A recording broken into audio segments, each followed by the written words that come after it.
Reflecting on a record-setting spaceflight, an update on pre-launch activities for Artemis 1, and launching the first private astronaut mission to the International Space Station. A few of the stories to tell you about this week at NASA. NASA astronaut Mark Vande Hei is safely back on Earth following his record-setting 355-day mission aboard the International Space Station, the longest single spaceflight in history by an American astronaut. Our Johnson Space Center hosted a virtual news conference on April 5th, during which Vande Hei reflected on his mission. It was not about any record for me at all. It's just the opportunity to work with a really good sense of purpose in a job where we get to help out all of humanity.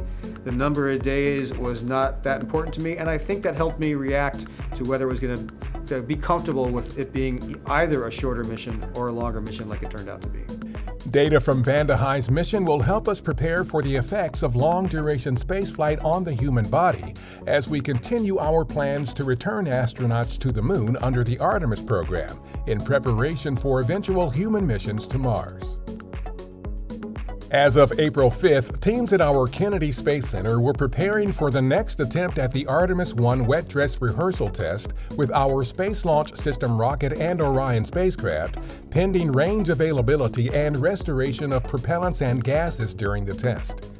Engineers did accomplish several test objectives during two previous test runs that will help prepare teams and the integrated systems for launch.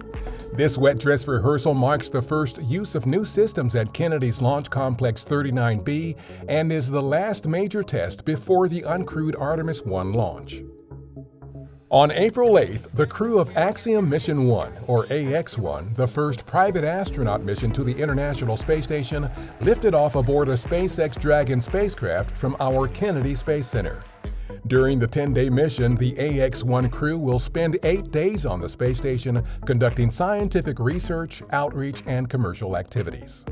The mission represents both a culmination of NASA's efforts to foster a commercial market in low Earth orbit and a beginning of a new era of space exploration that enables more people to fly on more kinds of missions.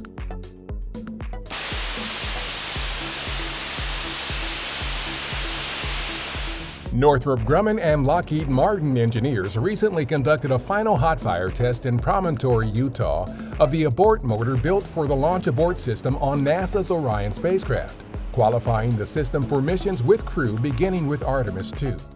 In the event of an emergency on the launch pad or during ascent, the Launch Abort System is designed to safely lift Orion and its crew away from the launch vehicle. NASA was well represented at the Space Foundation's 37th Space Symposium April 5th through 7th in Colorado Springs, Colorado. Our Deputy Administrator Pam Melroy gave a speech highlighting our Moon to Mars strategy. There was also a panel discussion about our Artemis program working with industry partners to help build the space economy. Meanwhile, the team for our OSIRIS-REx asteroid sample return mission received the 2022 John L. Jack Swigert Jr. Award for Space Exploration in recognition of the mission's extraordinary accomplishments in space exploration and discoveries made at asteroid Bennu. That's what's up this week at NASA. For more on these and other stories, follow us on the web at nasa.gov/twan.